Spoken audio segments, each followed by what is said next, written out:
Alors, on passe très rapidement parce qu'on n'a plus le temps, malheureusement, on a trop gaspillé de temps à cette question de d'ethnicisation à travers la question des finances publiques. Bon, la réflexion a été lancée tout à l'heure par M. Galissot, par Monsieur le professeur, pourquoi René Galissot, sur des questions de méthode. Et il a opposé, disons, la feuille d'impôt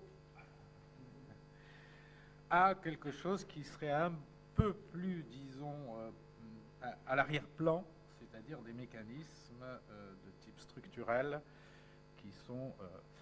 bon, dans les mécanismes économiques, dans les analyses économiques, très souvent historiques, et notamment dans la veine marxiste, il y a très peu de travaux qui prennent en compte le rôle de l'État en tant qu'instance de gestion d'une grande masse d'argent, c'est-à-dire, n'oublions pas qu'aujourd'hui, le secteur public en France, enfin les finances publiques, c'est 50% de la richesse française, donc ça, il y a un rôle de l'instance politique qui est absolument fondamental et central, et que très souvent on a négligé, c'est-à-dire pour ramener bien sûr au modèle épuré de Marx, bourgeois et prolétaire.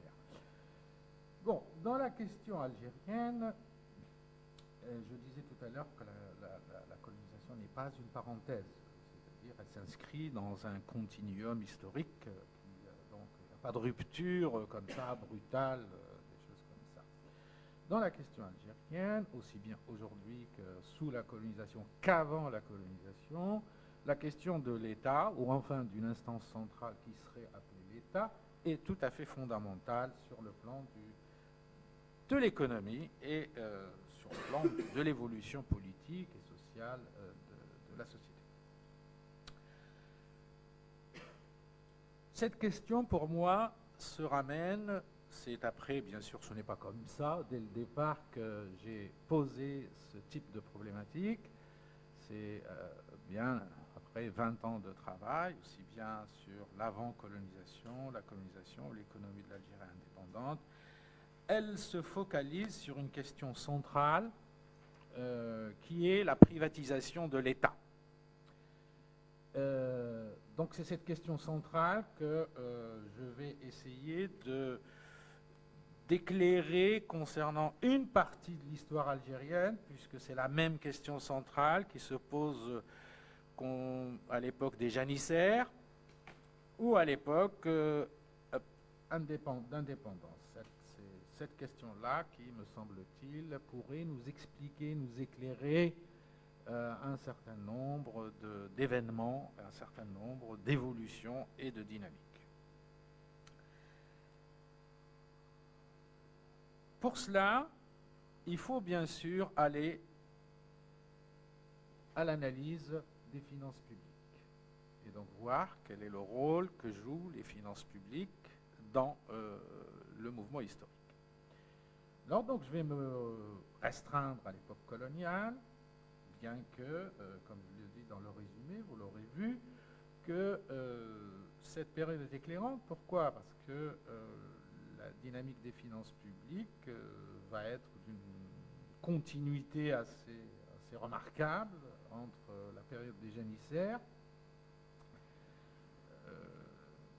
Là aussi, il y a des problèmes de terminologie. Pour moi, je n'appelle pas ça la période ottomane, c'est la période du gouvernement des janissaires, c'est pas pareil. La période, disons, coloniale, qui, je répète, n'est pas une parenthèse, et bien sûr la période d'après l'indépendance.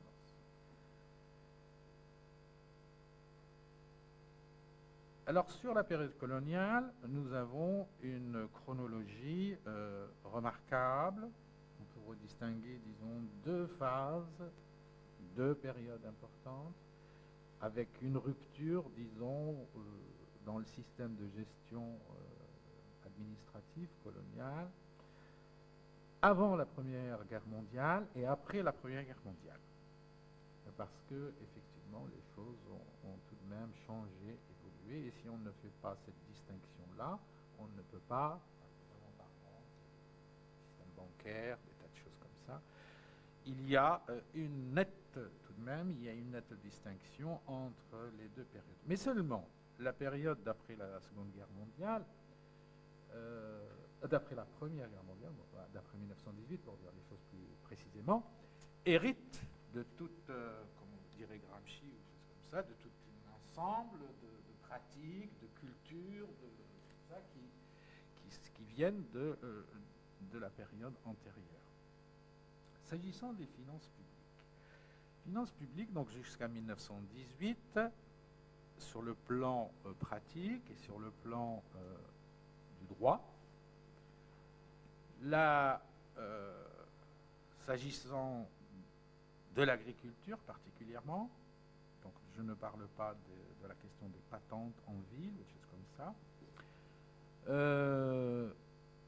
la quasi-totalité donc des impôts était payée par, alors je dis, les Algériens, pour ne pas dire les musulmans, pour ne pas dire ceci, pour ne pas dire, je vais dire les Algériens et les colons. Hein. J'espère que tout le monde aura compris. Hein. Donc, parce que c'est quelque chose d'assez... on est coincé sur le plan de la terminologie. C'est quoi un Algérien avant 1962 hein. Donc c'est juste pour qu'il n'y ait pas de débat là-dessus. Donc, vous m'avez compris. Hein. Donc, pratiquement, le colonna agricole, disons jusqu'en 1918, payait 0 franc d'impôt. Hein? Il faut être très clair, ça, c'est... il n'y a pas de doute là-dessus. Vous avez dans le papier, de toute façon, vous avez les chiffres du budget, etc. Donc, la totalité pratiquement des impôts prélevés sur l'agriculture venait des Algériens. Avec une reconduction du système des janissaires. C'est-à-dire que l'appareil d'État français a tout simplement reconduit le système fiscal que imposaient les janissaires, qui était, que les Français ont intitulé système des impôts arabes. Et le mot même officiel dit ce qu'il veut dire, ça veut dire qu'ils étaient payés que par les Arabes. Alors, je ne vais pas rentrer dans le détail, vous l'avez dans le truc. Oui, vous avez par exemple, alors, pourquoi c'est important? Parce que pour nous, dans notre problématique d'aujourd'hui, puisque c'est ça qui a lancé le colloque, tout ça, la loi, etc., qui agite la société française à l'heure actuelle, c'est les problématiques de communautarisation, etc., etc.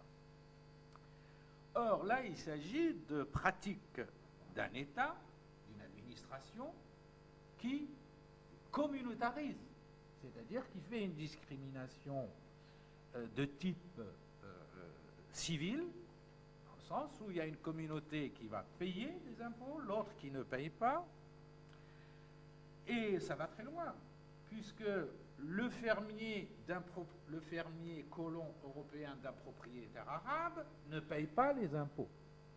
Par contre, le fermier arabe d'un propriétaire européen paye les impôts. C'est assez, je veux dire, ça va très loin dans le détail.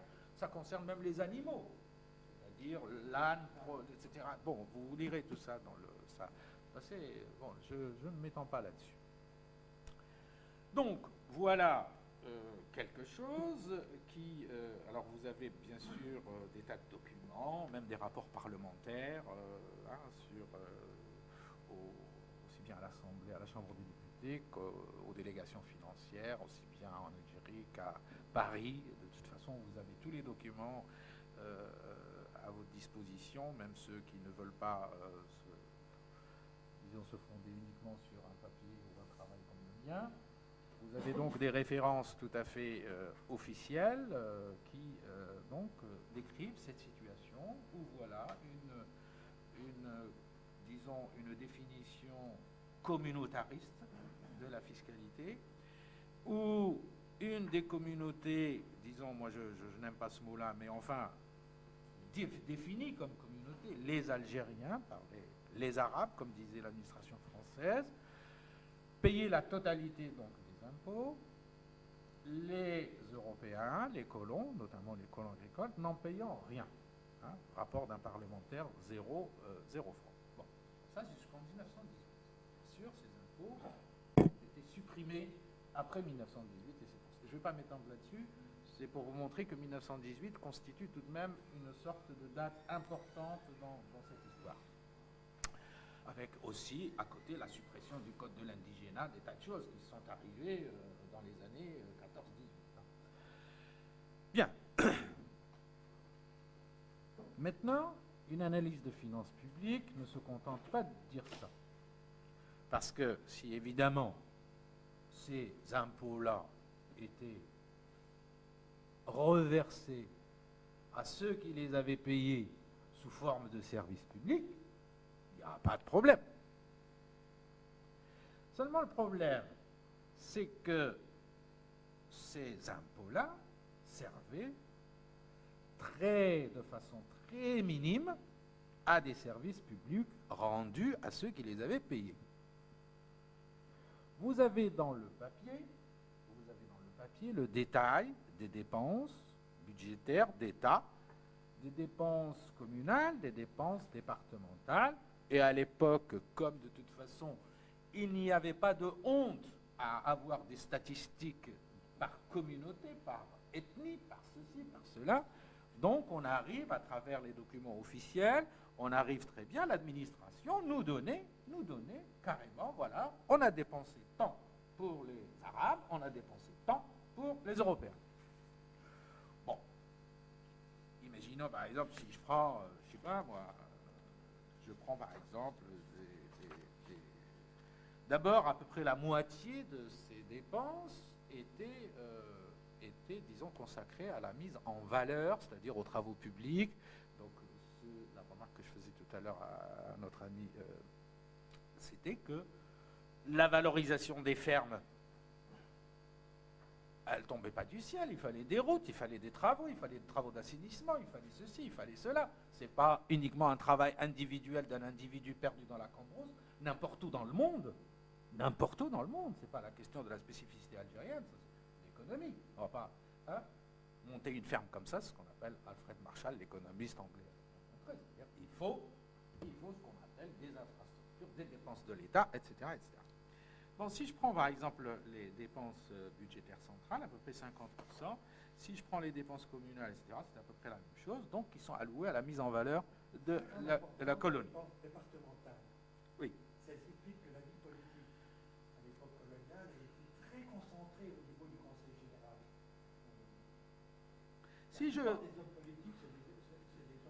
Si je prends par exemple les dépenses qui sont significatives, par exemple, prends l'instruction publique. L'instruction publique, au niveau départemental, tout ça, et ça va continuer, ça va évoluer.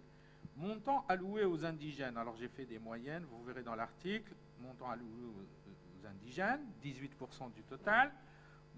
Donc qui sont, à l'époque, qui sont 6 millions. Et montant alloué aux colons, 81%, alors qu'ils sont 700 000 à l'époque. Donc voilà Or, cet argent, d'où il vient? Il ne vient pas des colons. C'est ça le problème de l'ethnicisation. Et on va voir quelles sont les conséquences politiques que ça va mener. En 1926, vous avez les chiffres, ça va jusqu'à 1930.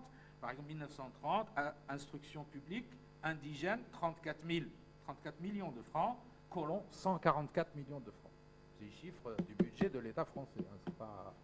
Donc, 34 millions en 1930, donc 34 millions pour à peu près, ça commence à atteindre les 7 millions d'indigènes, et on commence à atteindre les 800 000 colons.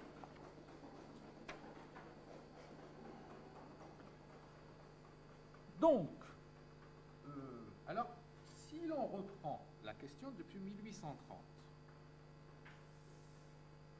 est-ce que la colonisation de l'Algérie, combien a-t-elle coûté au budget parisien?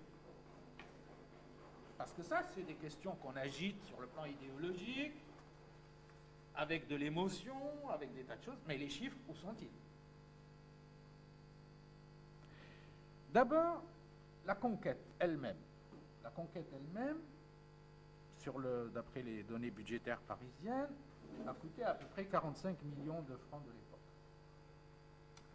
qui ont été récupérés sur la cassette du Day, parce qu'il faut voir les travaux de Marcel Emery, tout ça, qui montrent que Louis-Philippe a tout récupéré dans le trésor du Day à peu près 45 à 50 millions de francs, c'est-à-dire à peu près, donc c'était une opération blanche pour le budget parisien. À partir de la fin de la conquête, donc 1845-50, on a imposé, on a étendu à l'ensemble du territoire ces fameux impôts arabes et ces autres impôts dont vous avez le détail, il y en a plein. Hein.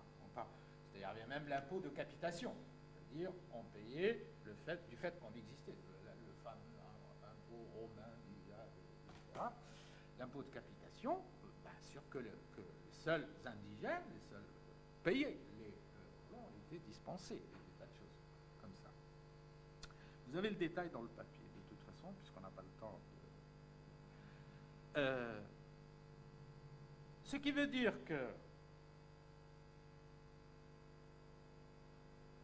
les bénéfices de cette imposition ne sont jamais allés aux populations locales.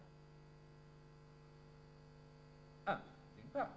Et d'autre part, même si on a construit une route, si l'État a construit une route, quel financement? De quel financement s'agit-il? Est-ce qu'il s'agit d'un financement parisien?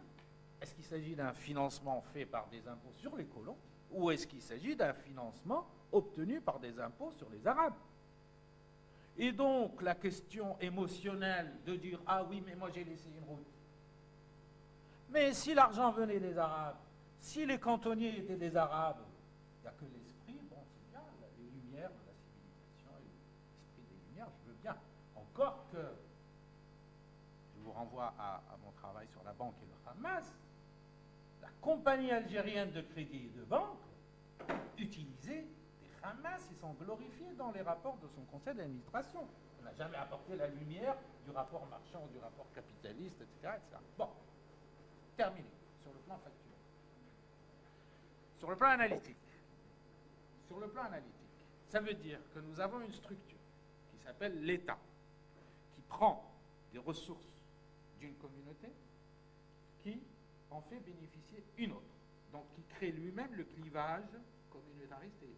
C'est pour ça que mes camarades, un peu, disons, marxistes ou communistes, disons plutôt, m'ont toujours attaqué en disant comment, Nietzsche, toi, tu ne parles pas de clivage de classe.